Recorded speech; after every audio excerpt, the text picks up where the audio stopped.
या फिर अलग अलग हैं? तो इस पर हम आज विचार करेंगे कि ब्रह्म और जगत क्या एक हैं। आदि गुरु शंकराचार्य विवेक चूड़ामणि नामक इस ग्रंथ में, इस शास्त्र में जो बातें बता रहे हैं उसी पे आधारित यह चर्चा है कि ब्रह्म और जगत को एक बताया जा रहा है। तो क्यों बताया जा रहा है? ब्रह्म और जगत को एक बताया जा रहा है तो क्यों बताया जा रहा है? तो यही आज का विषय है। और एक कैसे है, कैसे एक हो सकता है? ब्रह्म सत्यम जगन मिथ्या साफ कहा गया। अद्वैत सिद्धांत है कि ब्रह्म सत्यम जगत मिथ्या, के जगत तो मिथ्या है। तो फिर ब्रह्म और जगत एक कैसे हो सकते हैं? किस प्रकार से हो सकते हैं? और यदि एक कहा जा रहा है तो एक क्यों कहा जा रहा है? वास्तव में जगत की जो अनुभूति है वह मिथ्या है। ठीक है, जगत की जो अनुभूति है वह मिथ्या है। जगत तो ब्रह्म स्वरूप है। कुछ ऐसी बातें बताई जा रही हैं, तो किस ढंग से? क्योंकि ब्रह्म को ही मूल तत्व माना गया है और ब्रह्म से ही सब निर्मित है। जैसे घट और मृदा, मृदा मतलब मिट्टी, मिट्टी और घड़े में क्या अंतर? मिट्टी ने ही घड़ा का रूप धारण किया, तो मिट्टी और घड़े में क्या अंतर? इसीलिए घड़ा अगर ये समझे कि वो मिट्टी से अलग है तो ऐसा नहीं है। वह, उसका तत्व तो मिट्टी ही है और सर्वदा उसका तत्व मिट्टी ही रहेगा। तो इसीलिए इसमें फर्क नहीं समझना चाहिए, इसमें भेद नहीं समझना चाहिए। ऐसे ही तर्कों के साथ और भी कई बातें आदि गुरु शंकराचार्य लिखते हैं। आइए हम चलते हैं सूत्रों पर। विवेक चूड़ामणि के सूत्र इस विषय में क्या कहते हैं कि ब्रह्म और जगत एक ही है। जैसे कि पूर्व में पहले हमने जो चर्चा सुनी कि शिष्य का यह प्रश्न था कि क्या आत्मा शून्य है, सर्वाभाव है, मतलब उसमें सर्व अभाव है, तो उसे शून्य मानना चाहिए। तो उन्होंने समझाया कि यद्यपि वह पंच कोशों से परे ही है परंतु सर्वव्यापी है, सब कुछ वही है, तो शायद शून्य कहना भी उसे उचित ना हो। तो ऐसी बात कही गई। आगे चलते हैं और ब्रह्म और जगत की एकता के बारे में जो यहां चर्चा मिलती है उसको समझने का प्रयास करते हैं। तो कहा जा रहा है सदिदम परमाद्वैतम स्वस्मादन्यस्य वस्तुनो अभावत न ह्यन्यदस्ति किंचित सम्यक परमार्थ तत्व बोधे ही। यह परमाद्वैत ही एक सत्य पदार्थ है।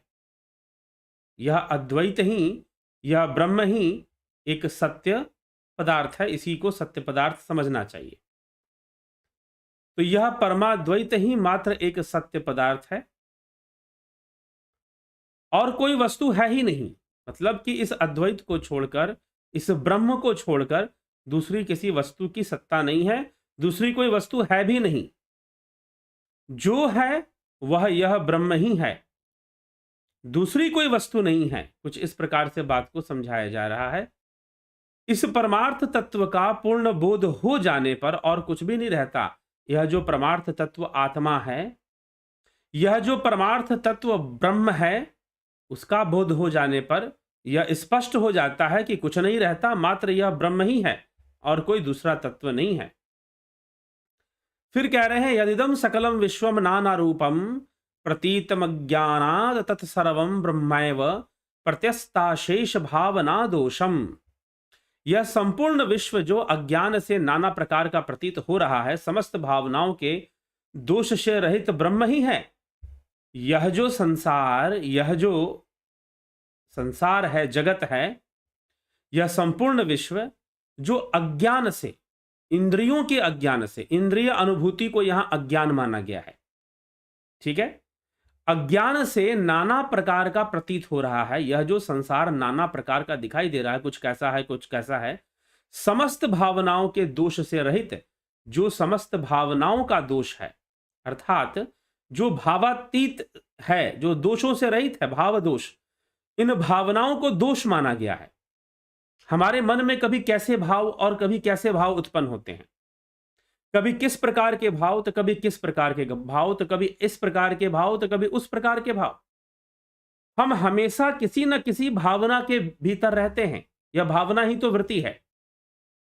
हम किसी वस्तु को देखते हैं, अच्छी हो, बुरी हो, सात्विक हो, राजसी हो, तामसी हो, कैसी भी हो, उसमें हम भाव ग्रहण कर लेते हैं, तो हमेशा भावनाओं के वशीभूत रहते हैं। लेकिन जो ब्रह्म है वह भाव दोष से रहित है, इसीलिए वह भावातीत है।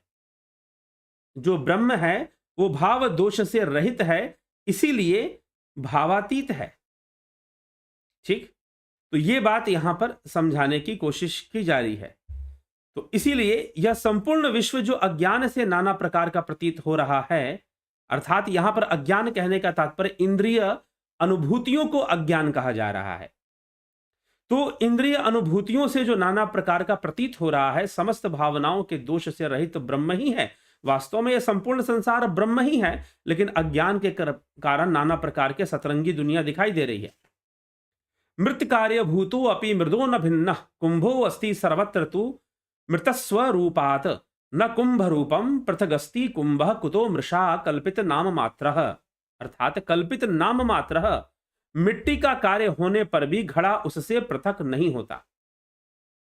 मिट्टी का कार्य पूरा हो जाने पर घड़ा बन गया तो घड़ा उससे पृथक नहीं होता, क्योंकि सब ओर से मिट्टी का रूप होने के कारण मृतिका रूप, मृतिका रूप मतलब मिट्टी का रूप होने के कारण घड़े का रूप मृतिका से पृथक नहीं होता। घड़ा कभी मिट्टी से अलग नहीं होता। अतः मिट्टी में मिथ्या ही कल्पित नाम मात्र घड़े की सत्ता है। वास्तव में जो घड़े की सत्ता है वह कल्पित सत्ता है, वह नाम मात्र की कल्पित सत्ता ही घड़े की सत्ता है। ठीक है, वह नाम मात्र की कल्पित सत्ता ही घड़े की सत्ता है। इसको समझिए, वास्तव में वो घड़ा एक कल्पित विषय है। सत्य तो यह है कि वह भी मिट्टी है, कल्पित होकर वह घड़ा का रूप धारण कर लिया है। किसी कुम्हार की कल्पना है कि वो ऐसी आकृति देकर एक घड़ा बनाएगा, और उसने बनाया, तो घड़ा जो है वह कल्पित विषय है और मिट्टी की सत्ता वहां पर सत्य है। तो इसी प्रकार से यह संपूर्ण जगत अज्ञान के कारण जैसा भी दिखता हो, वास्तव में यह ब्रह्म है। संपूर्ण जगत ब्रह्म रूप ही है। इसे वैश्वानर ब्रह्म के रूप में उपनिषद बताते हैं, मांडव्य उपनिषद। आगे कहा जा रहा है, केनापि मृद भिन्नतया स्वरूपम घटस्य संदर्शयितुम न शक्यते अतो घटः कल्पित एव मोहान मृदेव सत्यम परमार्थ भूतम। मिट्टी से अलग घड़े का रूप कोई भी नहीं दिखा सकता। क्या आप मिट्टी से अलग घड़े का रूप दिखा दोगे? नहीं दिखा पाओगे। वो मिट्टी से ही बना है, मिट्टी के अंदर जैसे गुण है तभी वो बन पाया है। मिट्टी से अलग घड़े का रूप कोई भी नहीं दिखा सकता, इसलिए घड़ा तो मोह से ही कल्पित है। वास्तव में सत्य तो तत्व स्वरूपा मृत्तिका ही है। तत्व स्वरूप मिट्टी ही सत्य है। घड़ा तो कल्पित है, तत्व स्वरूप मिट्टी ही सत्य है। सद ब्रह्म कार्यम सकलम सदैव तन्मात्र में तन्न ततो अन्य दस्ती अस्तीति यो वक्ति न तस्य मोहो विनिर्गतो निद्रित वत प्रजल्पः। अर्थात सत्य ब्रह्म का कार्य यह सफल प्रपंच सत्य रूप ही है, क्योंकि यह संपूर्ण वही तो है। उससे भिन्न कोई सत्ता नहीं होती। उससे अलग, ब्रह्म से अलग किसी भी चीज की, किसी भी विषय की कोई दूसरी सत्ता नहीं है। जो कहता है कि उससे पृथक भी कुछ है, उसका मोह दूर नहीं हुआ। जो ये कहे कि ब्रह्म से अलग भी कोई सत्ताएं हैं, तो उसका मोह अभी दूर नहीं हुआ। उसका यह कथन सोए हुए पुरुष के प्रलाप के समान है। उसका जो कथन है सोए हुए पुरुष के प्रलाप के समान है, यह समझ लीजिए। तो वो सोया हुआ, मुंह में पड़ा हुआ व्यक्ति है जो ये कह रहा है कि ब्रह्म के अलावा भी किसी की सत्ता है। वह मूर्खता से पूर्ण निद्रा में, माया की निद्रा में सोया हुआ व्यक्ति है, जो कह रहा है कि ब्रह्म से अलग भी कोई सत्ता है। जैसे जीव की सत्ता, प्रकृति की सत्ता लोग बता देते हैं, तो उससे अलग कुछ भी नहीं है, सब ब्रह्म से ही है।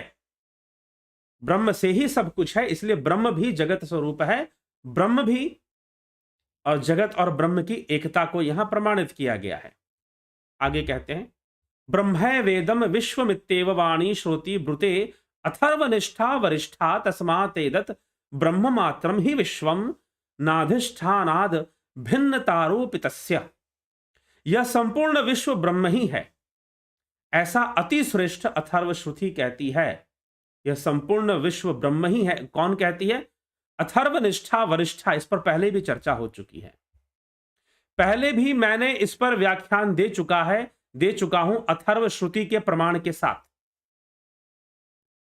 अथर्व श्रुति के ब्रह्म सूक्तों में इसकी चर्चा है, ब्रह्म ज्ञान के सूक्तों में, ब्रह्म जगत के सूक्तों में इसकी चर्चा मिलती है, अथर्व श्रुति के अंदर, अथर्ववेद के अंदर। और पीछे लगभग कुछ महीने पहले, लगभग नहीं भी तो 7-8 महीने पहले, जहां तक मुझे स्मरण है, इस पर मैंने एक चर्चा की थी और अथर्ववेद से मंत्र खोलकर दिखाए थे, जिसमें लिखा हुआ है कि जड़ और चेतन ब्रह्म के ही रूप है, ब्रह्म के ही संतानें बताई गई, ब्रह्म के पुत्र बताए गए हैं, जड़ और चेतन, जिनसे आगे सृष्टि बढ़ती है। वास्तव में ब्रह्म से ही सब कुछ है और ब्रह्म से ही सब कुछ आगे बढ़ा हुआ है। तो इस तरह की सत्ता का वर्णन है। तो यह संपूर्ण विश्व ब्रह्म ही है, ऐसा अति श्रेष्ठ अथर्व श्रुति कहती है। इसलिए यह विश्व ब्रह्म मात्र ही है, क्योंकि अधिष्ठान से आरोपित वस्तु की पृथक सत्ता हो ही नहीं सकती, हुआ ही नहीं करती, ठीक ना। अधिष्ठान से आरोपित वस्तु की सत्ता नहीं हो सकती। अगर आप, जैसे घड़ा है तो घड़े की सत्ता नहीं है, सत्ता तो मिट्टी की है। मिट्टी ना होता तो घड़ा ना होता। तो मिट्टी ने ही, कुम्हार के चाक पर मिट्टी को घुमाकर उसे घड़े की आकृति दी गई है, वह कल्पित है। घड़ा कल्पित विषय है, मिट्टी ही सत्य विषय है, मिट्टी ही वहां पर सत्य विषय है। इसी प्रकार यह संपूर्ण जगत वास्तव में ब्रह्म ही है, परंतु हम कल्पित वस्तुओं में ही उलझे हुए हैं, उसी में मोह लगाए बैठे हैं। कुछ इस प्रकार की चर्चा है। तो आगे कह रहे हैं कि सत्यम, सत्य वस्तु के, तो जो सत्य वस्तु है वास्तव में यहां पर मिट्टी ही है। मिट्टी को ही सत्य वस्तु, घड़ा सत्य वस्तु नहीं हो सकता। तो घड़ा मोह से ही कल्पित है। घड़ा जो है वह मोह से ही कल्पित है। आगे कहा जा रहा है सत्यम यदि स्याजग देत दात्मनो अनंतत्वा हानिर निगमा प्रमाणात असत्यवादित्वम पिशीतु स्यानय तत्रयम साधु हितम महात्मनाम। अर्थात यदि यह जगत सत्यम, यदि यह जगत सत्य होता तो आत्मा की अनंतता में दोष आ जाता और श्रुति अप्रामाणिक हो जाता। और जो शास्त्र कहते हैं, जहां पर कृष्ण की, भगवान कृष्ण की भी वाणी है कि ये तीनों ईश्वर भी फिर मिथ्यावादी सिद्ध हो जाते, इस प्रकार की बात कही जा रही है। इसलिए जगत को सत्य नहीं माना जा सकता, ब्रह्म को ही सत्य माना जा सकता है। ईश्वरो वस्तु तत्वज्ञो न चाहम तेष व्यवस्थिता न च मतस्थानी भूतानि तेवमेव वची कल्पित। अर्थात परमार्थ तत्व के जानने वाले श्री कृष्ण भी, भगवान भी कुछ ऐसी बातें कहते हैं। क्या कहते हैं? कि न तो मैं ही भूतों में स्थित हूं और ना ही वो मुझ में स्थित है, क्योंकि होने की आवश्यकता ही नहीं है। न च मतस्था न चाहम तेष्वस्थित न च मतस्थानी भूतानी। एक जगह पर भगवान ने कहा है कि हाँ, मैं भूतों में स्थित आत्मा हूं, परंतु सत्य तो यह है कि ना मैं भूतों में स्थित हूं, ना ये भूत मुझ में स्थित, क्योंकि इसकी आवश्यकता ही नहीं है, क्योंकि जो कुछ भी है वह सब ब्रह्म है। जगत में जो कुछ भी है वह सब ब्रह्म ही है। इसीलिए सब कुछ उसी का रूप है, उसी का विवर्त है, उसी का मैनिफेस्टेशन है। सब कुछ उसी ने अनेकों रूप धारण कर रखा है, जो इंद्रियों के वशीभूत अज्ञानतावश दिखाई देते हैं। ठीक, इंद्रियों के वशीभूत अज्ञानतावश दिखाई देते हैं।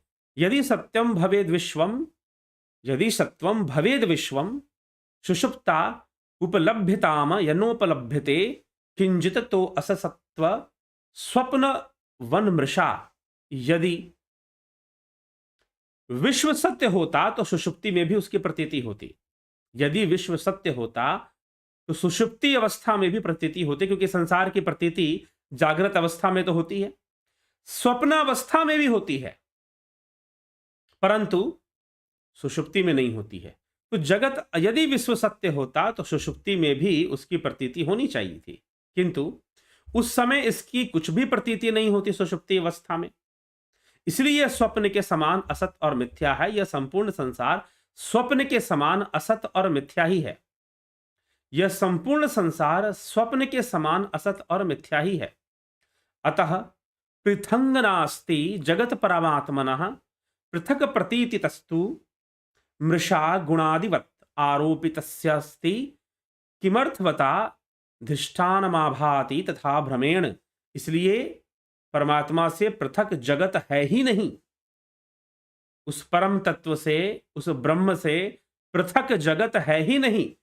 उसकी पृथक प्रतीति तो गुणी से गुण आदि के पृथक प्रतीति के समान हो, मिथ्या है। गुणी से गुण आदि के, जैसे कि कोई गुणी व्यक्ति है, आप उसको अलग देखो और उसके गुणों को अलग देखो।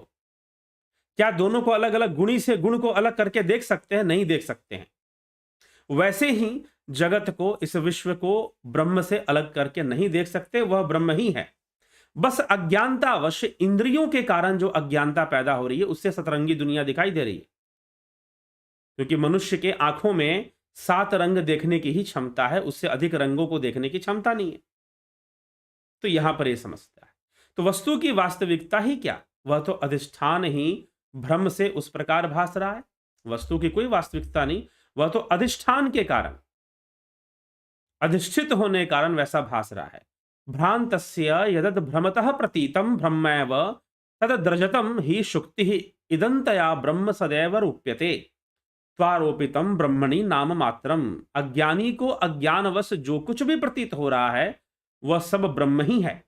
अज्ञानी को अज्ञानवश जो कुछ भी प्रतीत हो रहा है वह सब ब्रह्म ही है। जिस प्रकार भ्रम से प्रतीत हुई चांदी वस्तुतः सीपी ही है, जिस प्रकार भ्रम से प्रतीत हुई चांदी वस्तुतः सीपी ही है। ठीक ना? इसमें कोई संशय नहीं। चांदी की तरह दिखता है लेकिन चांदी है नहीं।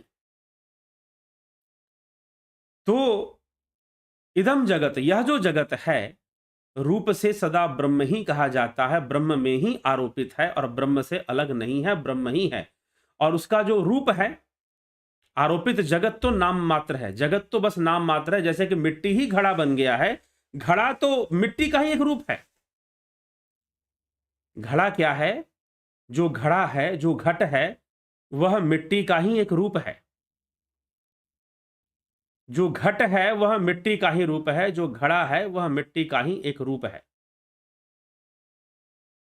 ठीक, ऐसे इस विषय को समझना चाहिए। जो घड़ा है, जो घट है, वह मिट्टी का ही एक रूप है। मिट्टी ने एक रूप धारण कर लिया जिसको आपने घड़ा नाम दे दिया और उसमें पानी रख दिया आपने, उसमें फिर आपने पानी रख दिया।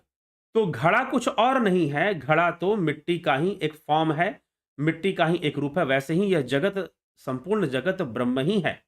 अज्ञानतावश ब्रह्म नहीं दिखाई दे रहा है, इंद्रियों के कारण ब्रह्म नहीं दिखाई दे रहा है, कुछ और दिखाई दे रहा है। कल्पित विषय दिखाई दे रहे हैं, भावनात्मक विषय दिखाई दे रहे हैं, कल्पित विषय दिखाई दे रहे हैं, ब्रह्म नहीं दिखाई दे रहा है। यह समस्या है। उस वैसे ही जैसे घड़ा, मिट्टी ने ही एक रूप धारण कर लिया घड़े का, तो उसे आपने घड़ा कह दिया, उसे आपने मिट्टी नहीं कहा। बस इतना सा ही फर्क है। ऐसे समझाने की कोशिश की है और ब्रह्म और जगत के बीच में एकता की स्थापना की गई है। तो ब्रह्म और जगत एक हैं, ऐसे बताने का प्रयास किया गया है। ठीक है, आइए चलते हैं आपके कमेंट, आपके टिप्पणियों पर। बबीता धीमान जी, बहुत बहुत अभिनंदन आपका। राजू पाल जी, बहुत अभिनंदन। जयंती भाई पटेल, जगत नारायण जी, हरिमोहन गुप्ता जी, गरुड़ पुराण में जो नरकों का वर्णन किया गया है उनके प्रतीक समझे या उपमा समझें या फिर कल्पना है, कृपया समझाएं। वह वास्तविकता है लेकिन वह किसी आकाशीय स्थान पर कहीं पर नहीं है। ठीक है, क्योंकि कर्मों का फल तो भोगना पड़ता है। जब कर्मों का फल भोगेगा तो आदमी समझेगा। हाँ, जब हम कथाओं में उसे पढ़ते हैं तब वो कल्पित विषय है, हमारा अनुभव तो है नहीं, लेकिन कर्मों का फल तो जीव को भोगना ही पड़ता है। और नरक कुछ नहीं है, बुरे कर्मों का फल भोगना ही नरक है। ठीक, तो प्रतीक जब वो किताबों में लिखा है तो जिन शब्दों में लिखा है तब तो वो प्रतीक के रूप में है, लेकिन जब अनुभव हो जाएगा तब तो वास्तविकता हो जाएगी, और अनुभव का अनुमान ज़रूर हो जाएगा। क्यों हो जाएगा? क्योंकि संसार में कर्म फलों का भोग जीव करते ही करते हैं, तो उसका अनुमान होना भी स्वाभाविक है। दिनेश महाराज जी, नचिकेता शरीर के साथ यमलोक कैसे गया? योगी तो था नहीं, क्या किसी ने उसे? हाँ, अपने पिता की कृपा से गया था, पिता ने भेजा था। स्मृति रस्तोगी जलाराम राय का हरिमोहन कथावाचक वो संत या गुरु कह सकते हैं। अगर वो ऐसा ज्ञान देते हैं तो जो ज्ञान का स्रोत है वो गुरु है, ठीक है। अगर उनसे कोई श्रेष्ठ ज्ञान आपको हो रहा है तो आप गुरु कह सकते हैं। रूपलाल विश्वकर्मा जी, मिथिलेश सिंह, मात्र कथा कहानी सुनने तक सीमित हैं और आप कोई ज्ञान नहीं ले पा रहे हैं तो नहीं, अगर ज्ञान ले पा रहे हैं, ज्ञान का स्रोत बनते हैं तो कह सकते हैं। मिथिलेश सिंह, गौरव विक्रम सिंह जी, बहुत अभिनंदन। उषा श्रीवास्तव जी, विक्रम सिंह जी, टी.आर. राठिया, सविता नायक, विमला शाह, कार्तिक बेदी, रामनिवास मीना, कार्तिक बेदी। मंत्रों को कैसे जपा जाए कि उनके देवी देवता की कृपा प्राप्त हो और साथ में हमारा और ऑरा स्ट्रांग हो? और क्या मंत्रों के द्वारा चक्रा भी बैलेंस कर सकते हैं? यदि हाँ तो कैसे? कल का विषय है, कल मंत्र शक्ति पर चर्चा होगी तो जरूर आप उसका लाभ उठाइए। भगवती यादव, रमेश पेशवानी, माधुरी कोले, जोंती दत्ता, विंदेश्वरी मिश्रा जी, बलवंत सिंह गोहिल, राम प्रकाश, रचना जी, रियल फैक्ट्स, गणेश पवार, बहुत अभिनंदन। सुराम पत्याल जी, मुकेश प्रसाद जी, पिंटू वासवा, मुकेश प्रसाद, को एग्जिस्टेंस, अभिनंदन है आपका। गंभीर शाह, सरोज कृष्णानी, कन्हाई कुमार जी, अल्पा पटेल जी, बहुत बहुत अभिनंदन है। कार्तिक बेदी, सुषुप्ति में जगत का ध्यान नहीं होता तो गुरुजी परम आत्मा का भी तो ध्यान नहीं होता, उससे क्या फर्क पड़ता है? परम आत्मा का ध्यान नहीं होता, सुषुप्ति में जगत नहीं होता, जगत का ध्यान नहीं होता, ये नहीं कहा गया, जगत ही नहीं होता। आपकी अनुभूति में, आपकी चेतना में जगत उस समय रहता ही नहीं है सुषुप्ति अवस्था में, और यहां तक कि समय का भी पता नहीं चलता। जितनी देर आप सुषुप्ति अवस्था में रहेंगे आपको काल का कोई अनुभव उसमें नहीं होगा। अगर मान लीजिए कि आप सो गए, लेट गए और सुषुप्ति में तुरंत चले गए तो 3-4 घंटे बीत जाएंगे और जब उठेंगे तो आपको लगेगा कि अभी तो लेटे थे और अभी उठ गए, लेकिन समय तो 3-4 घंटे का निकल चुका होगा। तो सुषुप्ति में जगत का ही भान नहीं होता। अर्जुन चौहान, राकेश मराठे, राकेश चंद्र शर्मा, कृपया ज्ञानगंज के विषय में बताएं। कभी कभी बात करते हुए ज्ञानगंज के विषय में बताए हैं। बजरंग शर्मा जी, रतन नाथ जी, स्पिरिचुअल अवेयरनेस, शरद कुमार न्याल, आर्यन कुमार, क्या इष्ट की प्राप्ति परमानेंट होती है? प्लीज टेल मी, इष्ट की प्राप्ति परमानेंट होने का क्या मतलब है? इष्ट की प्राप्ति का परमानेंट होने का क्या मतलब है? ठीक है, इस संसार में कुछ भी परमानेंट वैसे नहीं होता, जब तक मुक्ति ना हो जाए, मोक्ष ना हो जाए, कुछ भी परमानेंट नहीं है। ठीक। योगेश खैरनर जी, आप जब परमात्मा की बात करते हैं तो वे मंदिर में चीज मांगने वाले लोगों के भगवानों से कैसे अलग हैं? मंदिर में जिनसे आप चीज मांगते हैं वो देवता हैं, वो परमात्मा नहीं है। ठीक है, और इस चैनल के पीछे के वीडियोस में जाइए, देवता परमात्मा में बहुत बड़ा अंतर बताया गया है। देवता अलग विषय है, परमात्मा अलग विषय है। परमात्मा तत्व रूप है, परमात्मा ब्रह्म है, परमात्मा आत्मा है। परमात्मा ब्रह्म में कोई भेद नहीं है। भगवान अलग है, देवता अलग है। जब आप मांगने जाते हैं मंदिरों में तो आप देवता से मांगते हैं, परमात्मा से नहीं मांगते, और परमात्मा से कुछ मांगा भी नहीं जाता, क्योंकि परमात्मा मोक्ष का कारक बनता है, मोक्ष में सहायक होता है, लक्ष्य बनता है, परंतु वो कुछ देता नहीं है, किसी की इच्छाएं पूर्ण नहीं करता, वो किसी की मांग नहीं पूर्ण करने के लिए वो बैठा हुआ। देवता करते हैं मांग, भगवान करते हैं, उनसे मांग सकते हैं। तो आपके प्रश्न के अनुसार भगवान और परमात्मा एक हैं, लेकिन मेरे उत्तर अनुसार भगवान और परमात्मा दो अलग विषय हैं। ठीक है, परमात्मा तत्व रूप में है, परमात्मा ब्रह्म स्वरूप है, भगवान तो देव रूप में है, और वह 6 भगों से संपन्न जो शक्ति है, जो हमारे ऋषि मुनि, इस ऋषि मुनियों को भी भगवान माना गया है। अगस्त मुनि हो गए, विश्वामित्र हो गए, इन सबको भी भगवान कहा गया है। आप पुराण पढ़ेंगे या शास्त्रों को, उपनिषदों को पढ़ेंगे तो कई ऋषियों के लिए भगवान शब्द का प्रयोग हुआ है। श्वेताश्व ऋषि के लिए, पिपलाद ऋषि के लिए भगवान शब्द का प्रयोग किया गया है। ऐसा नहीं कि सिर्फ राम और कृष्ण को भगवान कहा गया है। तो इसीलिए भगवान कहना, देवता कहना और परमात्मा कहने में जो फर्क है उसे समझना चाहिए। तो देवता मंदिरों में जाते हैं, देव रूप में जो पूजा पाठ करते हैं, आप जो मांगते हैं वो देवताओं से मांगते हैं। ठीक है? तो देवता और भगवान का यहां भेद है।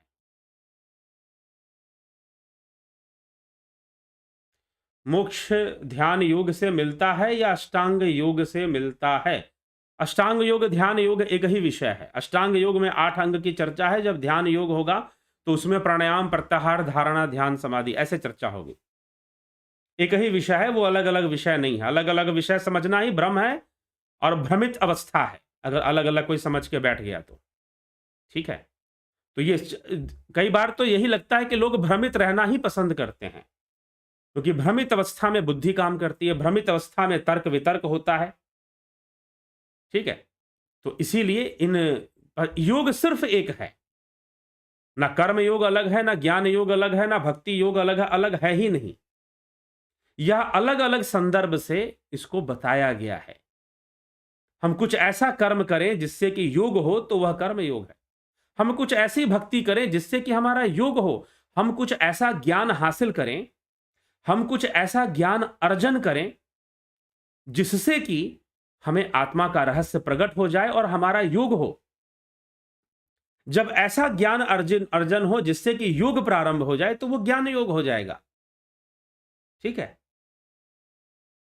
ऐसा हमने कर्म किया जिससे कि हम निष्काम भावना से हमने कर्म किया, कर्तव्य की पालना की, अपने लाभ हानि सुख दुख की चिंता हमने नहीं की और कर्म किया, तो वो कर्म योग हो जाएगा। लक्ष्य तो योग करना है, लक्ष्य तो अनावरण है, लक्ष्य तो कर्म बंधन से मुक्ति करके अपने मूल स्वरूप को प्राप्त करना है। लक्ष्य तो चित्त वृत्ति का निरोध कर स्वरूप में अवस्था स्थित होना है। स्वरूप की उपलब्धि है, आत्मा को जानना, ये लक्ष्य है। ठीक है? तो कर्म योग होगा, ज्ञान होगा, योग तो एक ही विषय है, योग का लक्ष्य तो एक ही है। चलिए, तो इसी के साथ आज के विचारों को यहां विराम देते हैं। कल फिर 9 बजे एक बहुत ही महत्वपूर्ण विषय, समसामयिक विषय पर, विवेक चूड़ामणि से हटकर समसामयिक विषय पर चर्चा करेंगे। मंत्र विज्ञान पे चर्चा करेंगे और उसको समझने का प्रयास करेंगे। तो कल 9 बजे इस मंत्र विज्ञान की चर्चा का जरूर जरूर आप लाभ उठाइए। तो बहुत बहुत आभार है आप सभी का। जुड़े रहें, बने रहें। और जो ध्यान योग का कोर्स करना चाहते हैं, 29 तारीख से ध्यान योग का कोर्स है। आप ज्वाइन करना चाहते हैं, ज्वाइन कीजिए और उसका पूरा पूरा लाभ उठाइए। ठीक है?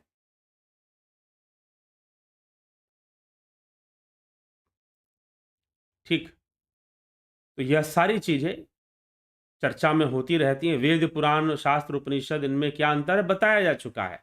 आप पीछे हमारे वीडियोस में जाएंगे तो उन वीडियोस में वेदों, पुराणों, स्मृति ग्रंथ, श्रुति ग्रंथ, इन सब की चर्चा है।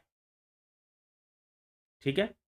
भारतीय सनातन धर्म के जो शास्त्र हैं, शास्त्र परंपरा क्या है और शास्त्र क्या है, कैसे हैं, उन सब की चर्चा है। आप उसे देख सकते हैं, उन वीडियोस को। नहीं तो आगे भविष्य में भी चर्चा चलती रहती है, आप जरूर उसका लाभ उठाइए। ठीक? तो इसी के साथ विराम देंगे अभी, और कल फिर 9 बजे मिलेंगे आप सभी से और चर्चा को आगे बढ़ाएंगे। बहुत बहुत आभार आप सभी का।